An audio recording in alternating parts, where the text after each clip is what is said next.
It was comfort food for me, as it is for so many New Zealanders and Australians and Brits and South Africans and Irish. And so it just seemed insane to me that it wasn't being done on a commercial level in New York City, of all places. And if you look historically at what happens with food, it doesn't always happen in New York first, but it does a lot, where something gets introduced here and then it just takes off.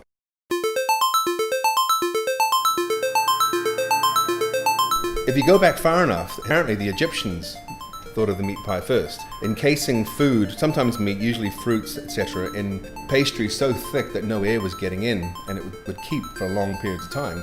So they were the first pies. I first began making pork pies in my grandfather's shop in the 1950s.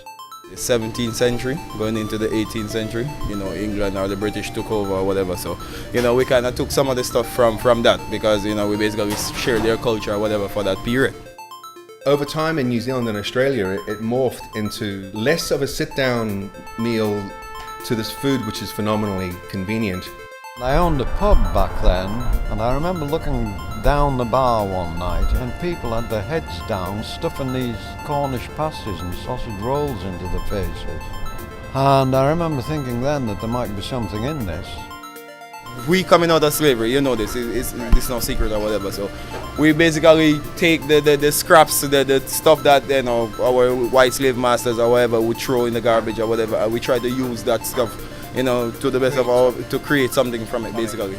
We sold our first pies in December of 2003 to a caterer that was doing the premiere of Lord of the Rings. I think by then it was Return of the King.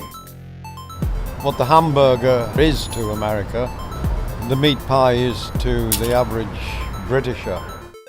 When we got independence in, August 6, 1962, we made it our national dish in Jamaica. Chicken, vegetable, as I say, it depends how we season it with our Jamaican spices like the onion, the scallion, the habanero, the allspice, stuff like that. That makes it kind of different.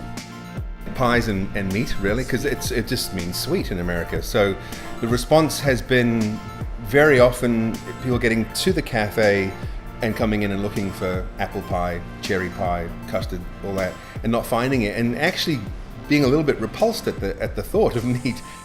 Now, based off of modern cuisine, we're trying to put different kind of stuff inside of it, onion, scallion or whatever, thyme, habaneros, banana and ackee and saltfish, served with ground provisions or rice or bread or whatever you like.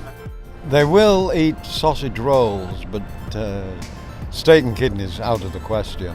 I mean, if you look at both of our cafes, they're only 300 square feet. Half of that is our prep area, where the coffee machines are, and the warmer. You walk in, you get your pie, you get your coffee, and you go. The food lends itself to being eaten on the run. Getting people in, getting them out, having a small location, small footprint, and making the food incredibly convenient to eat while you're running from one place to another.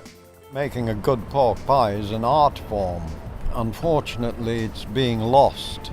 Now in the UK, there are some very, very poor imitations.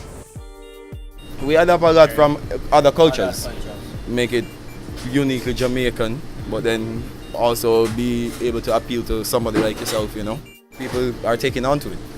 Most people will try it, and generally speaking, the vast response is positive. I mean, if it wasn't, we wouldn't still be here.